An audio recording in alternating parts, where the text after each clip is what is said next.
Talk today about what I call civilian defensive firearms or civilian defensive tactics, right? There's a big difference between what civilians do and what law enforcement, my background being a deputy sheriff in the past, and the military. And so my focus is really dealing with civilians. We have a different set of rules and priorities that we run with. So that's why I differentiate between that. So just to get started, basically we all know trouble's coming, right? I was thinking about finding the Music Man, you know, trouble's coming. Trouble. For those of us old enough to remember that. So we got all kinds of bad stuff headed our way, right? We've got the border problem. Crime is out of control, right? Our economy is getting bad.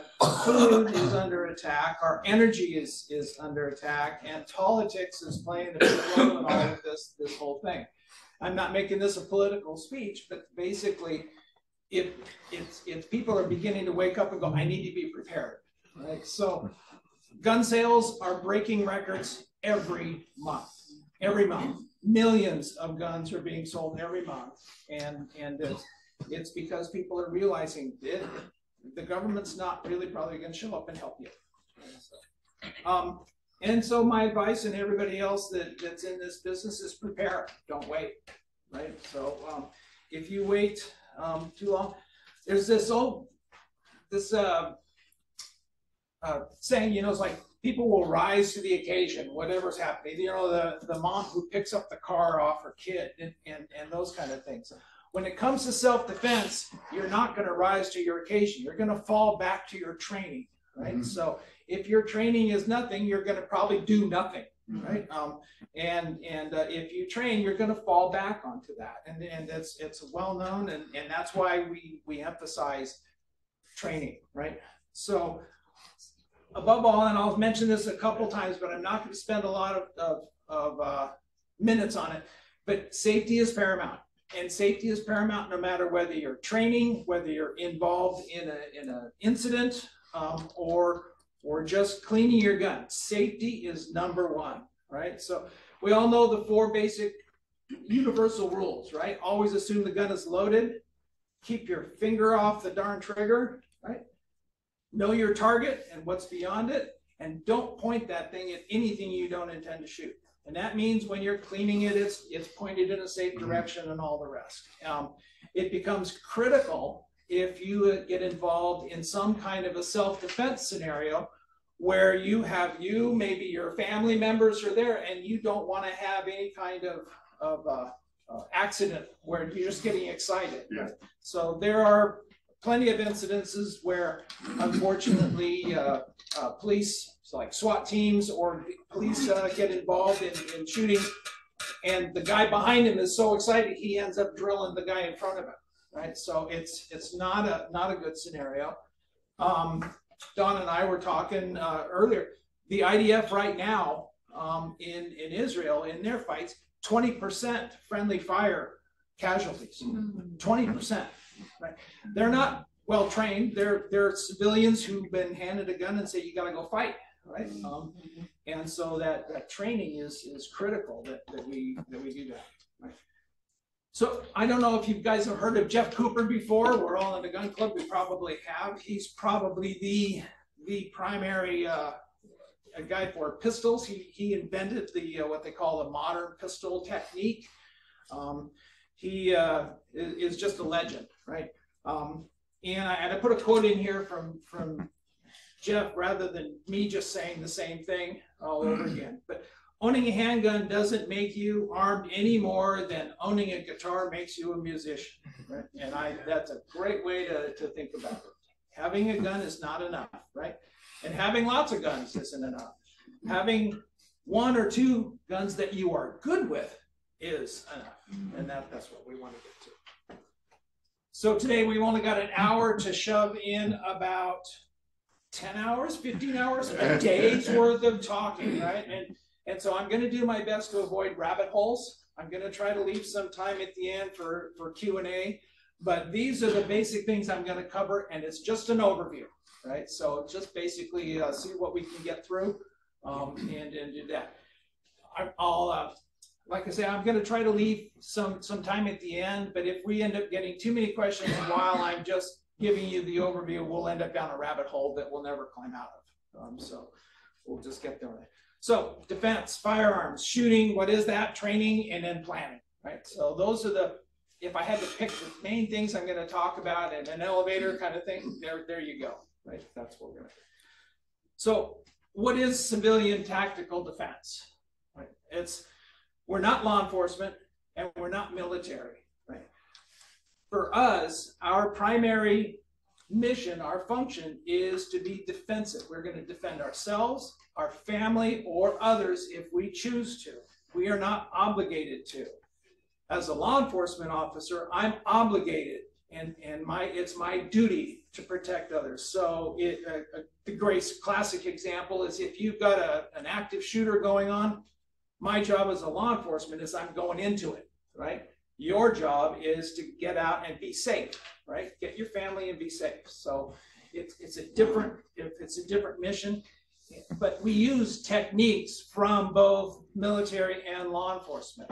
Military tactics generally are coming out of warfare and combat, and it's a different goal. You just can't run into a building and start shooting everybody, right? So.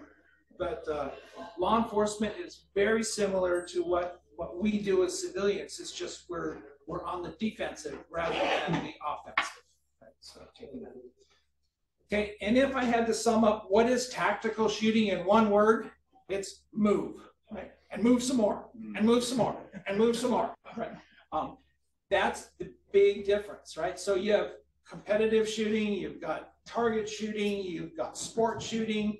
That all that is a different type of shooting. Tactical shooting is defensive in nature, and really the whole skill set that we work on is designed to help you not get shot, right? And so it's also ends up being a lot of fun, but really it's a practical skill that is. Competitive shooting is the one that's closely related to this because you are moving in some types of competitions. However, the techniques you use to hold your gun and the type of gun you're shooting is completely different. Right? So a good example is rifles. If you're using an AR or a shotgun for rifles, in competition, you have your arm out as far as you can get it because it lets you transition from target to target really fast. And in hunting, it's the same thing. If you're going after, you want to be able to move that thing. But you're shooting for 30 seconds, right? In tactical shooting, you're out there for minutes or longer, right? And you move that hand back in because you're going to get tired holding that thing out there. It's too much, right? I know some guys who spend hours all day long kicking doors in Iraq, and by the end of the day, their hands are up near the magazine and they've got the shoulder stock collapsed as far as they go, and they're doing this because it weighs too much, right? So you really want to make sure that those techniques are different. So that's what we focus on in tactical shooting, is defensive. All right. What are the key factors in picking a defensive gun, right? So one is the type of gun you need for the purpose you intend to use it for. You're not going to take out your quail hunting shotgun and do much good with home defense. Right? It's too long, too big. Right? So whatever your purpose is, that's really what helps you decide what type of gun you want to use. Also, things like caliber. Can you handle the recoil? Is it what you choose to use? Does it have does it fit you? Right? We have one of my students has a SIG P320. It's a great gun, right? But it's not good for him. He can't hit the broadside of the barn with it. And as soon as I hand him my Glock 17, he's nailing it every single time. It's just what gun works for you, and that's feel, comfort, and weight, and the recoil, and all the rest that goes into it.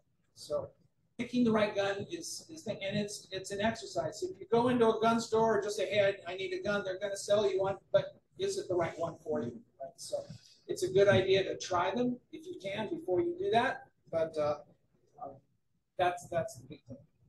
The most important factor in a tactical gun is the reliability. You do not want to have the gun fail on you just because it was $100 cheaper and the trigger bar broke, whatever. Right? So you want to make sure that you have a reasonable quality. That doesn't mean you have to spend a ton of money, right? You can have very, very good ARs or pistols that are very reliable, that are not expensive.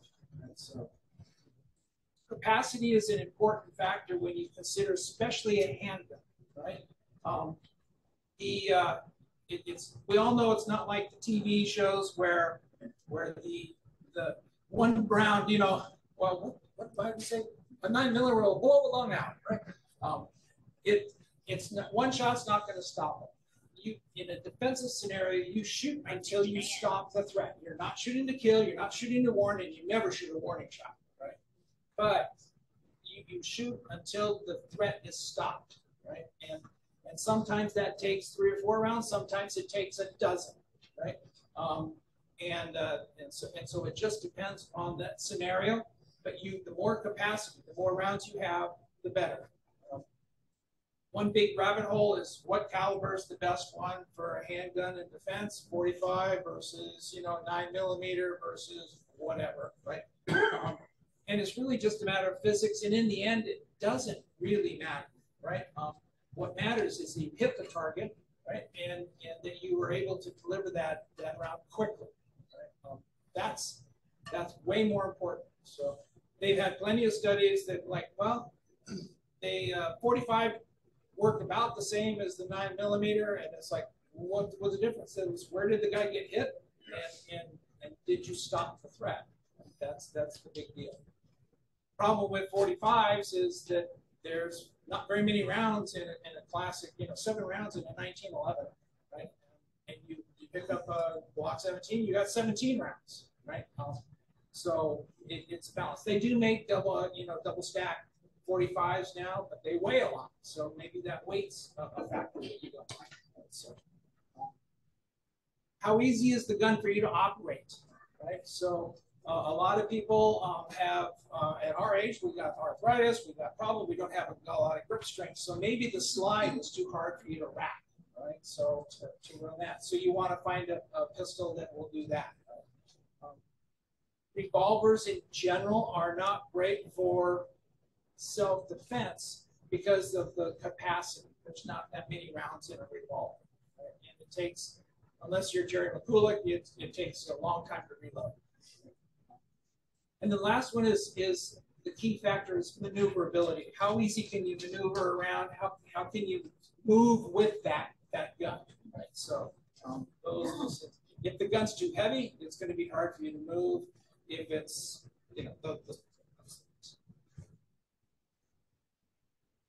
accessories on yeah. So I'm half joking. Don't be that guy. The tactical. And it's you have some people who will buy a gun and they'll put every single accessory possible on that darn thing. And they take a nice 6-pound or 5-pound rifle and it's a 10-pound tank that they can't even move. Right? So you don't need everything, right? So my philosophy is keeping it as light and maneuverable as you possibly can for whatever you're using it for. So at a minimum, for pistols, you need a sight, right? You need sighting system. You don't necessarily have to have a light. That's a weapon light there at the bottom of it. And then that's an optic. We call it a red dot, although many of them are green or blue. But that red dot optic is a nice sighting, a nice sight.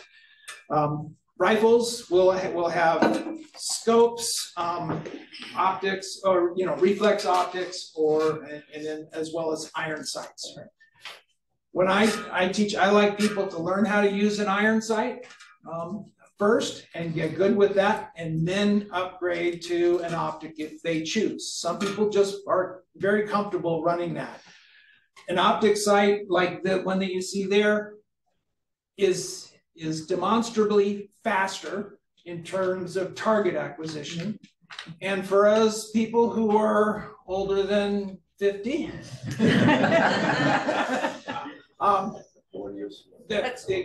the optic sight is easier to see, right? So my preferred one, and I always recommend, is using the green color.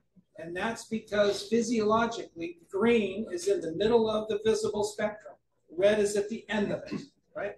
So your eye will see the green easier and faster than it does the red, right? So when you look through that optic, you have that chance. The other good thing about optics, or a reflex optic like this, is that where you focus when you use a green dot is different than where you focus when you use an iron sight. When you use an iron sight, you're looking at the front sight, right? You push out and you're looking at that front sight, and the rear sight's a little blurry, and the target's a little blurry. That's just the way our eyes work. The depth of field is at the front sight, and you need to do that. That's how you work with an iron sight. With an optic, like these green dots, you actually look at the target, and you look through this window and you overlay the green dot on top of the target. Your focus is on the target. Well, what do you do when you come under stress?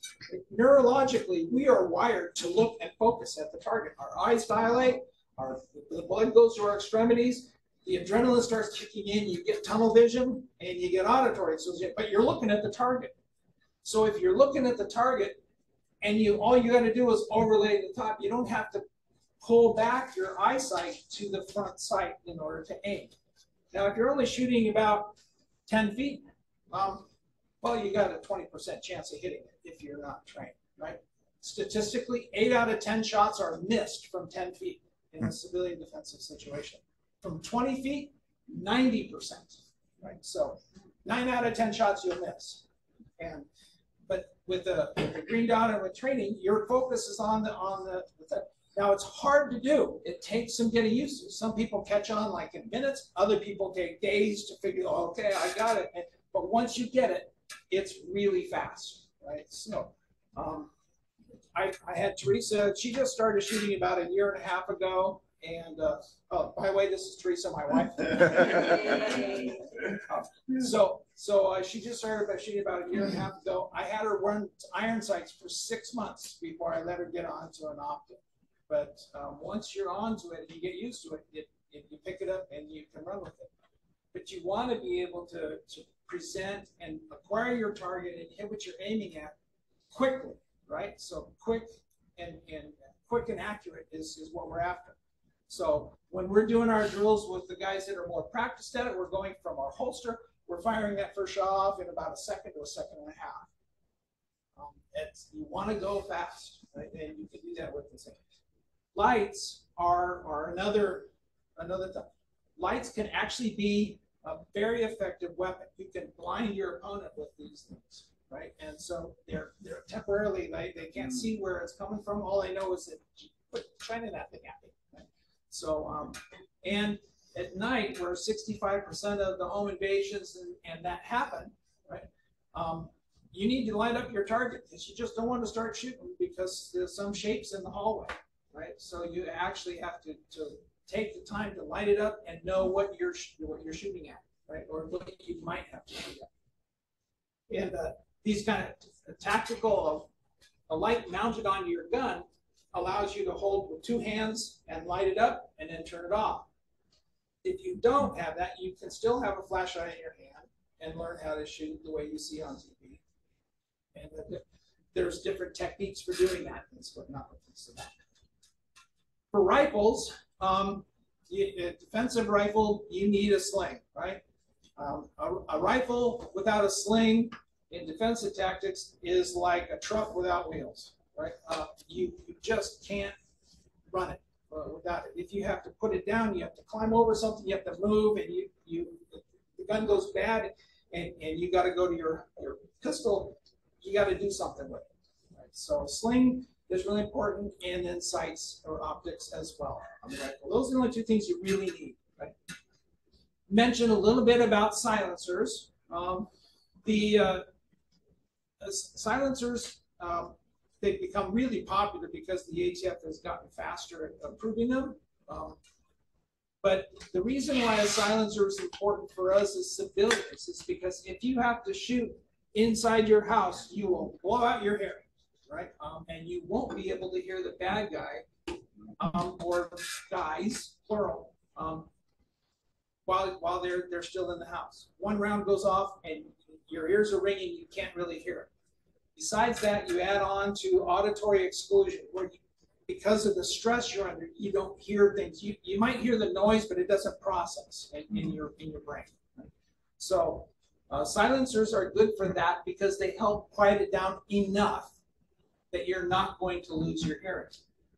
When I was a deputy, I was going through a house. I had a 12 gauge and it went off right here, right? And I can't hear very well out of my ear. My right ear. So Teresa just says it's selective hearing. So yeah, even now. Yeah. So yeah, shooting a gun indoors is very loud. You guys probably all gone down to Shooter's World or whatever, and you know what it's like when a guy has a rifle or something like that next to you, even a handgun. It's quite loud, right? So silencers are good for reducing that.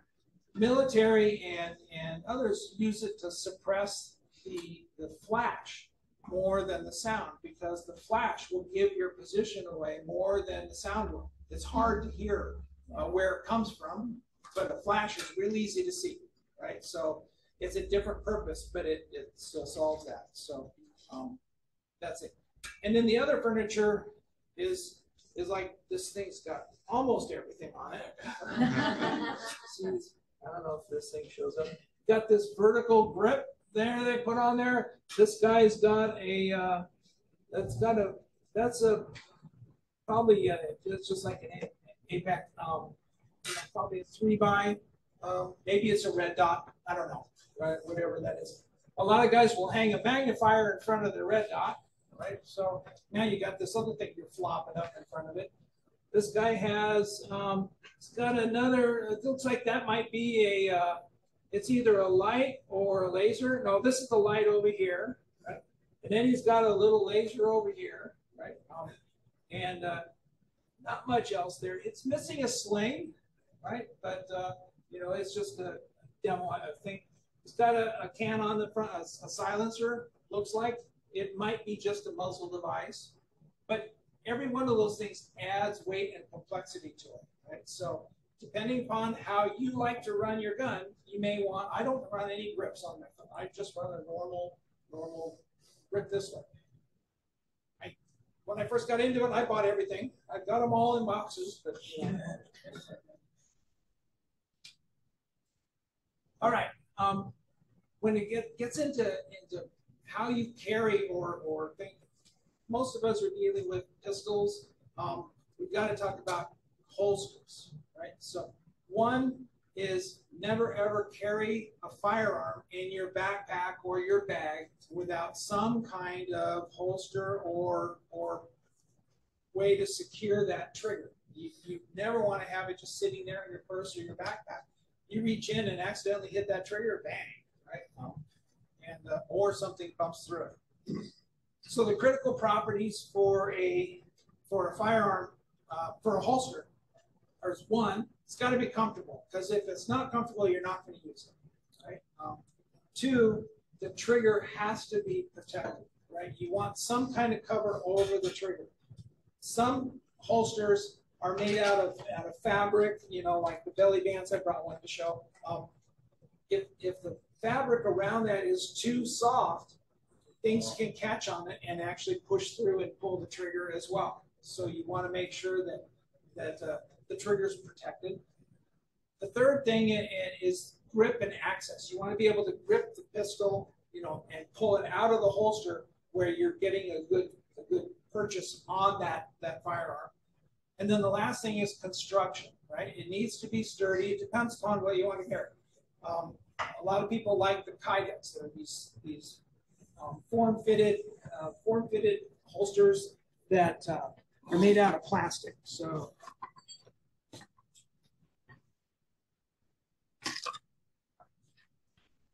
So this is the Kydex holster. This is the one I use most of the time.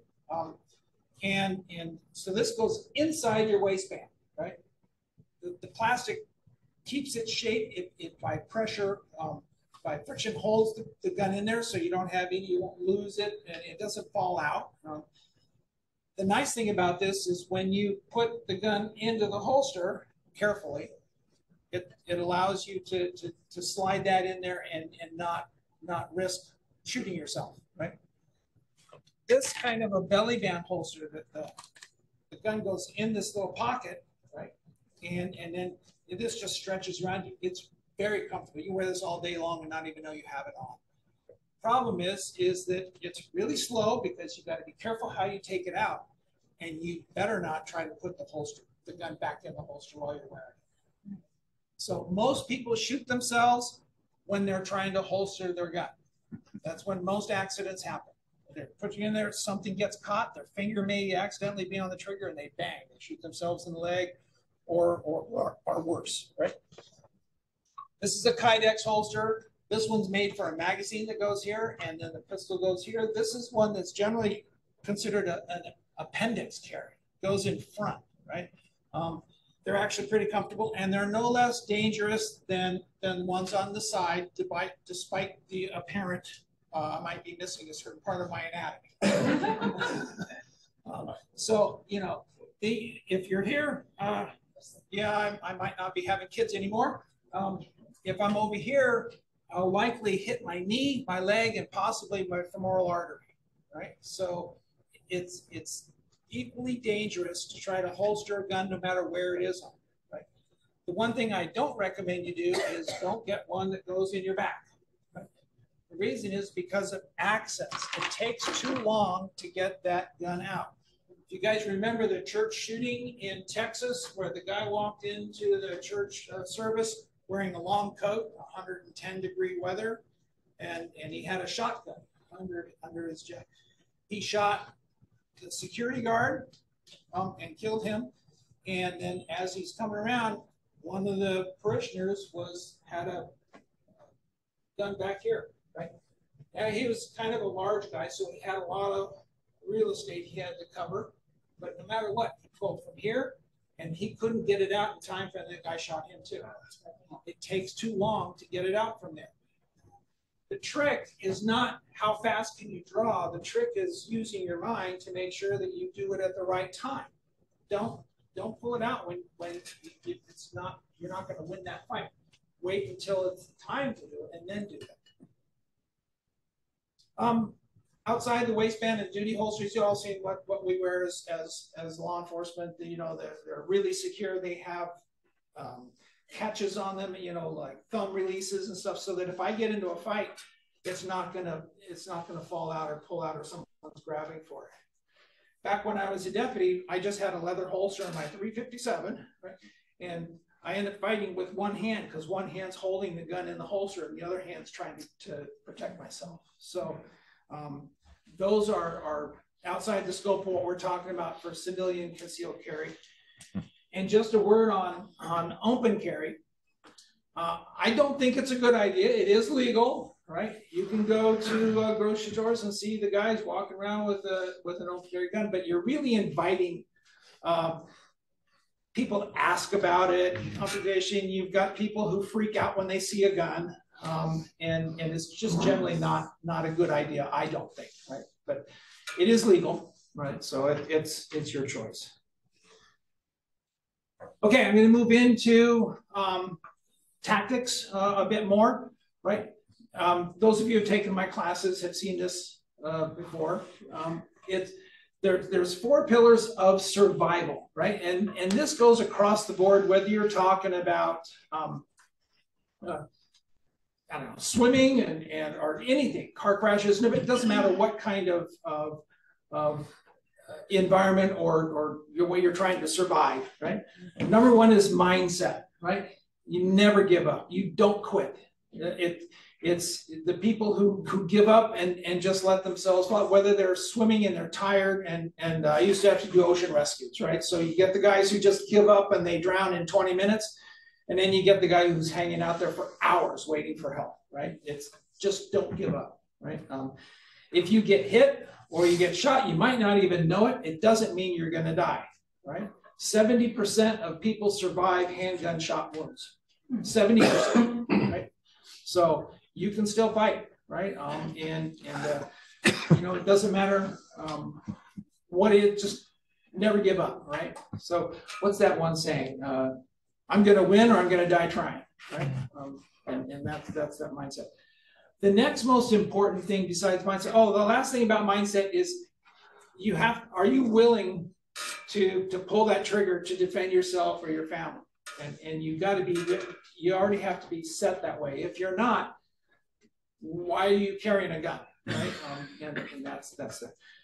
Situational awareness, everybody talks about that. I was going to shorten it to awareness, but you know, we know what we're talking about. That means get your head out of your phone and see what's going on around you. Pay attention, right? You'll see people pull up at stoplights and they literally will just instantly go to their phone. The light turns green and they're still playing with their phone and the guy behind them's honking. We've all been, right?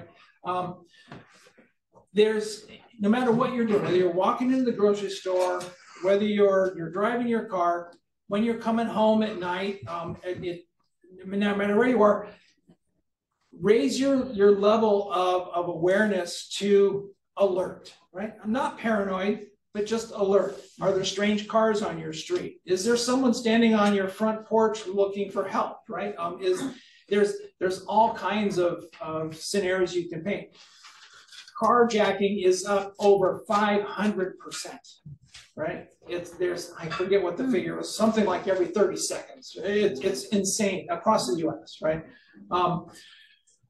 When you're sitting at a stoplight, right, and you're there, keep an eye out, right? One of the carjacking techniques that these guys use is they'll be on a freeway on-ramp or something like that. They'll just stop, right? And then they'll run back and go after you, right? And how do you get out of that, right? It's scary, right? So being aware means that you can be prepared and take action before it becomes something you need to do.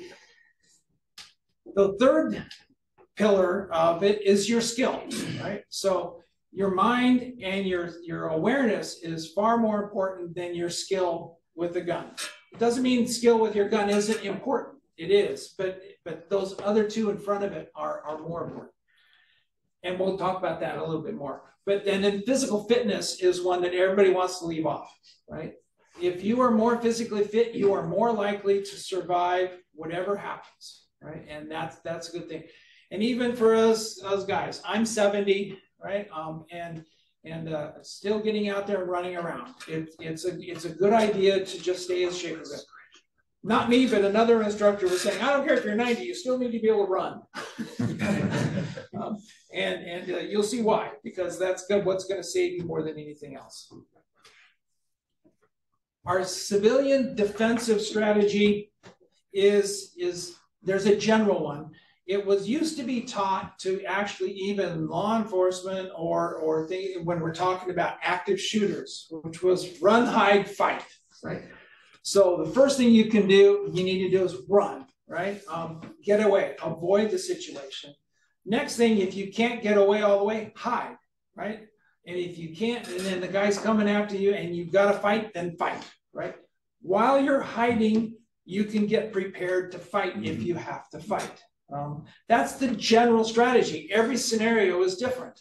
You just don't know what it's going to be down. But that general pattern is an easy one to remember. Run, hide, fight. There's a thing called the OODA loop. How many people have heard of that before? I know you have. Yeah, good job. So there was a fighter pilot back in World War II, Boyd, and they were going, how does he turn out to be such a good ace, right? He kind of formulated or put into a pattern what he was doing. Observe, orient, decide, act.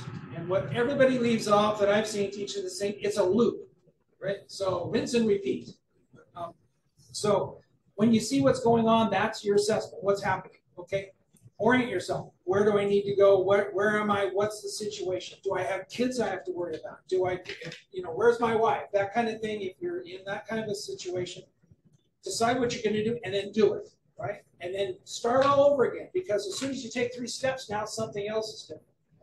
A classic scenario would be you come home and there's some guy trying to break into your house, and you just happen to come home at the wrong time, right? And he's jacked up, and you pull up in the driveway, and he turns around and he just starts tapping a round off at you. So you're like, whoa, right? So you back up, maybe you fire 1 round off if you could, that would be a good thing, and you get to cover, and now you're in that one. Well, now you do the OODA loop again, because, oh, the guy's coming around the front of the car. Now you got to get someplace else, because now your spot's back, right? So it's a continuous movement or a continuous evaluation about what's going on. I like to use an example of church shootings because it seems to be way more common than it should be. And that's, you're at church, you're in a service, and you hear a gunshot go off, right? Maybe in the lobby. You don't know where it's from because it's hard to tell where the gunshot came off. The first thing you should not do is run. Now, I know I just said run, hide, fight. But the first thing you want to do is assess. And in those kind of situations, you want to get down, right? So get down, then orient, then decide what you're going to do, and then move, right? Because if you stand up, or you're just like, oh, let's all run, now you're all easy targets, right? And that's one of those things. But it's just tactics, right? So the strategy is run, hide, fight. The tactic is make sure you do it as safely as possible.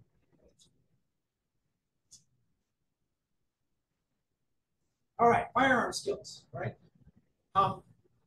Jeff Cooper says, train for a gunfight. I completely agree. Right? When we're doing defensive tactics, we are training if we actually happen to get into a gunfight. First thing is our goal is to be quick and accurate, but the most important thing is safety, right? I don't want you shooting yourself, I don't want you shooting your family or anybody else, right? And you don't shoot until you actually need to. Right? None of us want to ruin our lives by getting into a shooting. We want to be prepared, but none of us want to do that. You train for what's called unconscious competence. All that means is it's second nature. You don't have to think about it. Right? One of the great things about training with 22s, which we do, is because 1, the ammo is cheap, and 2, you can learn everything you need to learn in terms of movement, muscle, memory, and everything else, except recoil management, is 22s. Right? They're great.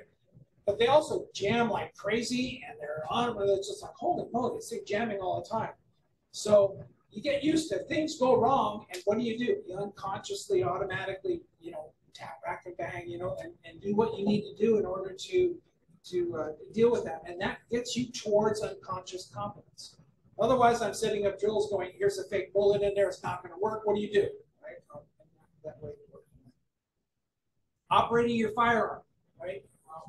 You need to know how to run it, right? How do you change mags? Where's the mag release? How do you rack it? All those different things that come about that. Stance is really important. Jeff Cooper invented the thing called the Weaver stance. Weaver stance is where you kind of turn sideways and you have one hand pushing, one hand pulling. That's what I was taught back in 1980. And we don't do that anymore, right? But it is a stance, and it's still taught by some people. You have an isosceles stance, which is standing straight ahead, everything is straight, but you have no stability. So most of us now use what we might call a fighting stance, right? And the fighting stance is you're just on balance. I don't care where your feet are, just make sure they're wide enough so you can move any which way you need to, and you're on balance. And then your upper body is facing straight ahead. Draw stroke is just the process of presenting that gun into a shooting position. So whether it's you're wearing a gun here on the side, or whether it's here on your front, or whether it's in your backpack, or whatever, it's getting that gun out and then getting ready to shoot if you have to shoot. So that's what the draw stroke is. Sight picture and target acquisition is this kind of dynamic process where once you get out to that position, you want to have that sight ready to go. You don't want to be doing this, right? So just getting used to that. And then the trigger control is one that gets a lot of people, because people think that if you pull that trigger from back and forth smoothly, like what they say, Jeff Cooper used to call it yanking on the trigger. It's like, but basically, if you pull smooth on a pistol, they're called two-stage triggers, right? You're going to hit this resistance there we call the wall, and then the gun's going to go. The sear's going to drop after that. You pull your finger from the beginning to the end of that trigger smoothly, your body thing, and you think, hey, I'm doing this really smooth. Your gun thinks you're jerking the trigger. Right? So you want to get up to that wall, that resistance, and then pull, right? And it's a very short, little, easy to do pull. And it's much easier to hold that gun still while the gun goes off when you break the shot. So trigger control is really important. And then how and when to move. Because the first thing you want to do in a gunfight is bang, get one round off and then move. Because a moving target is incredibly hard to hit. And do that. Training. Consistency over occasional one and done type training is what I promote. If you can take a really nice, fancy, expensive class from some of the best shooters and operators in the world, and boy, they are way better than I am. I mean, they're just incredible warriors, and you can learn these skills, and you can spend all day long with them, spend $1,000 and got some good stuff. But I'll bet you within a month you forgot 90% of it. And it's not as valuable as consistent practice and training. Right? So my philosophy is give me 5 or 6 months, come out once a month at least, and do your homework, because you have homework in between. And you build on that skill set. And by the time you're done with that, you're pretty darn good, right? Or good enough. So that's really the homework you need to do is dry fire, right? Ammo's free. That doesn't cost anything. Aiming and presentation is one of the main things we do with it. Draw stroke, that's pulling it out from wherever you're carrying it. How do you change magazines quickly? Various stances and positions, kneeling, prone, standing up, running, moving. And then working corners and cleaning rooms. So how do you get around a barricade without exposing yourself at the wrong time? Because if you come around a corner with a big long barrel, that guy already knows you're there. Right? So how do you do that? Right? You don't want to come around through a room like this, then all of a sudden they know you're there, and they'll just shoot through the wall. How not to get shot, right? There's 3 things that take to put you in danger close, right? Yourself, whatever's going on, the scenario, the circumstances, and the attacker, right? So 1 is don't go to places where you might get shot. When we were having the summer of love and everybody's all these riots and BLMers running around burning up cities and stuff like that, I was telling Teresa, and I'm following the same rules. I turn a corner and I see a bunch of people, I'm turning around and getting the hell out. I'm not going to go down and see what's going on. I'm not going, I got to get my groceries, so I'm going to drive through this crowd. It's get away from it. Avoid it. That is the #1 best way to avoid getting shot, right? You have the strategy of run, hide, fight, right? You got to be armed. If you're not armed and you're in a gunfight, you're probably not going to do too well. Be ready, right? And that just means mentally prepared. That's your mind state that we're talking about. I put all caps, but know the laws for the use of lethal force. And I'll go through the 3 little rules. It's a CCW class in 5 minutes. But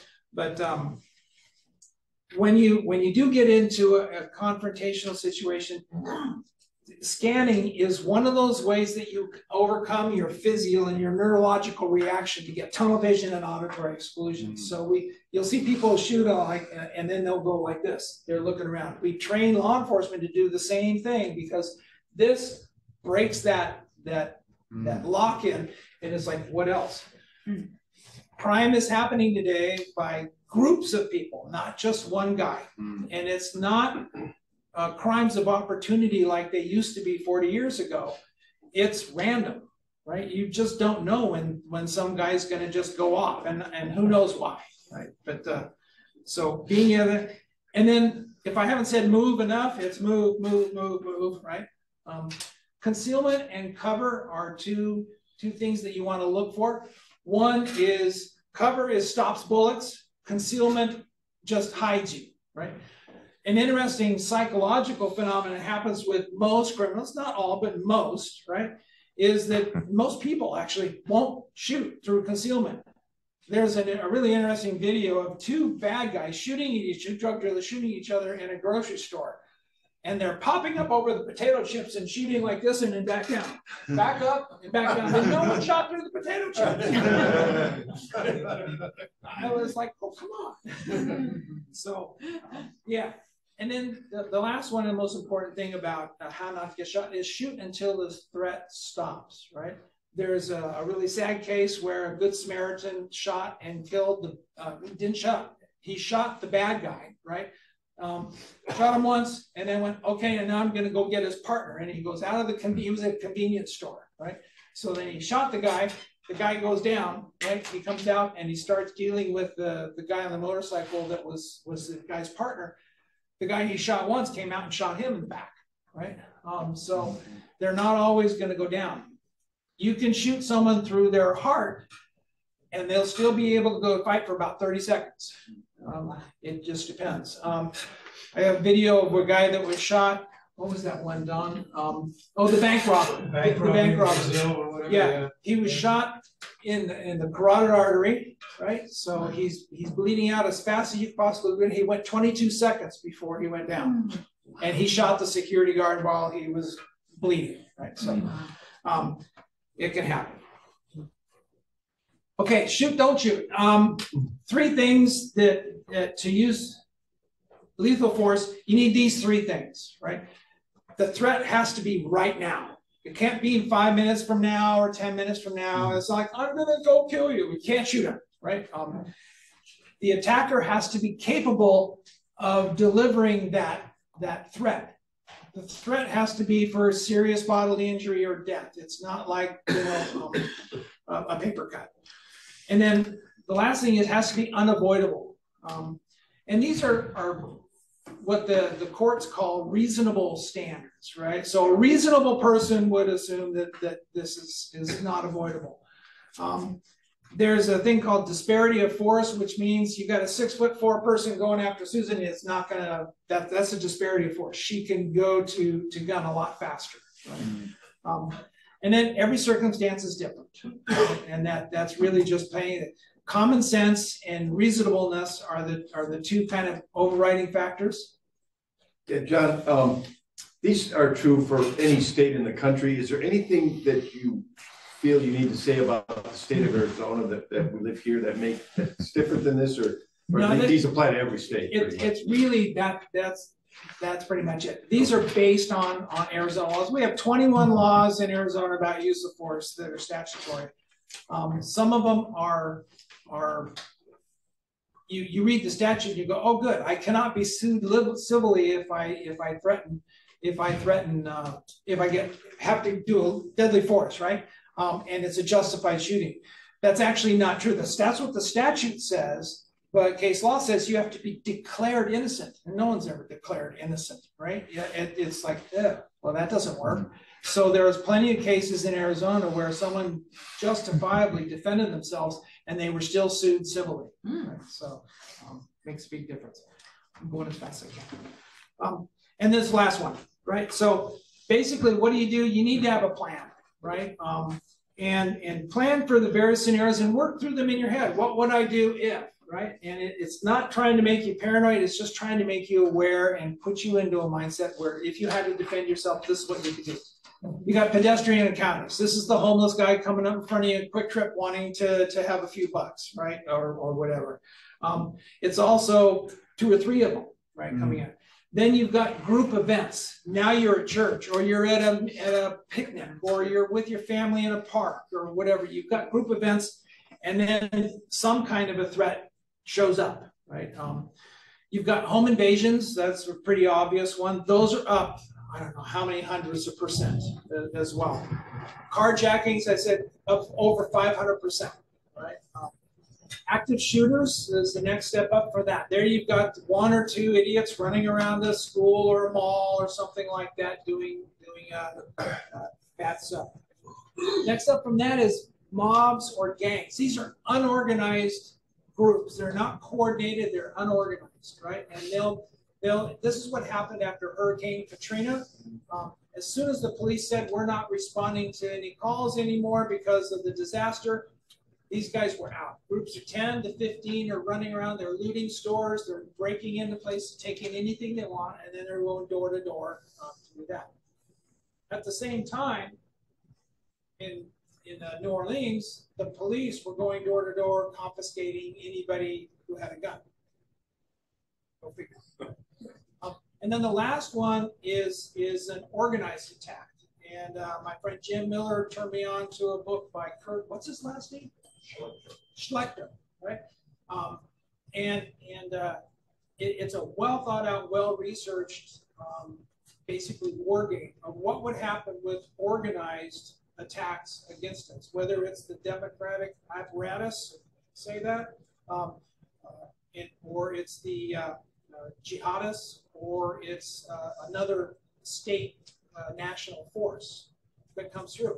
Coordinated attacks are the worst and the scariest ones that you have to deal with. But it all really comes down to how do you defend your home, how do you defend yourself and your family, and having a plan and just thinking about that.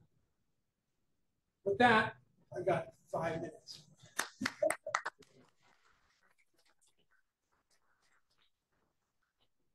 What's that? Show the video. Oh, That may answer a Oh lot my of gosh. questions. Okay, so thank you, Teresa. I would have forgotten. Okay, this is a video that Teresa put together from our classes that just shows what we do. I'm not allowed to bring any show and tell guns here, so I it's like, you know, I'm just talking, right? But this guy here.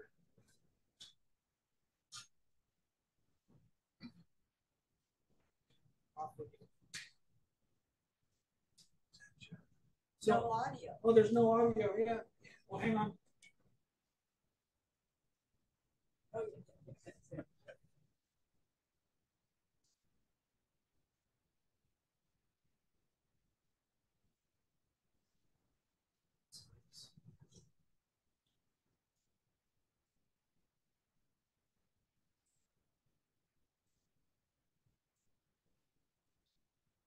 I don't think there's any audio hooked up to this time. So I know I can try to run it from here. It's nothing more than we just put a soundtrack through. So, I'll turn this guy up as loud as I can get it. The main thing is that these are groups of students that we work with, and it just shows you what we're doing.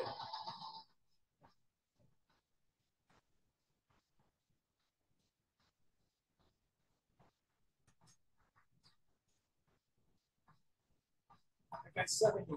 pretty good. Yeah. She's been shooting for about 2 months. And got that accuracy.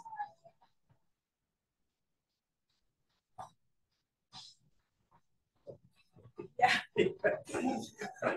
he wanted to wear that whole Yeah. kit. Yeah, I didn't make him do that.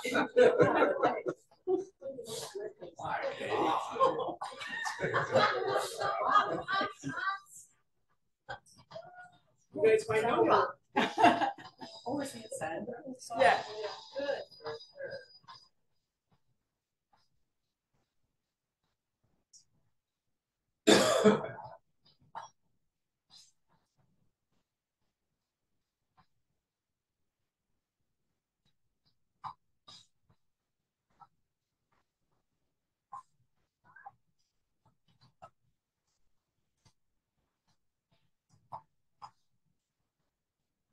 Wow.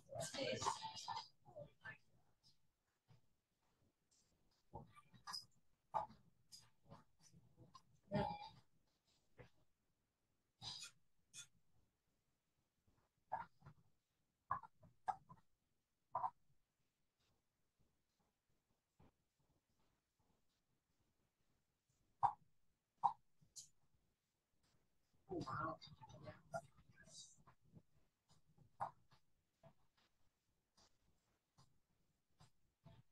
Can't see it was raining that day.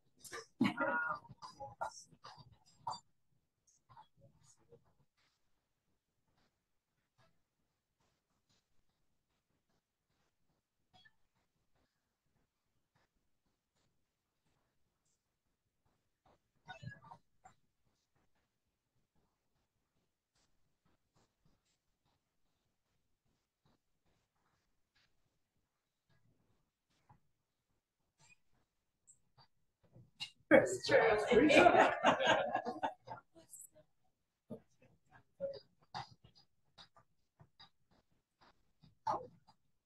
That's our latest target. Wow.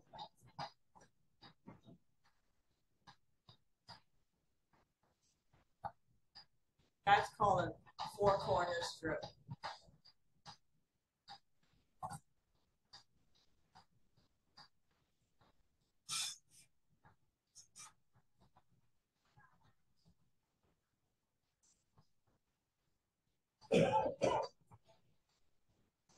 It's a way to shoot a rifle with making yourself the smallest target possible. This is behind a wall.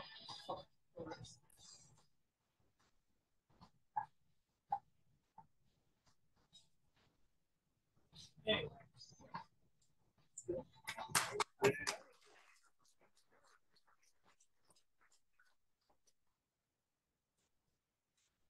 Okay, if we have 2 minutes for questions. Yeah. Oh, right.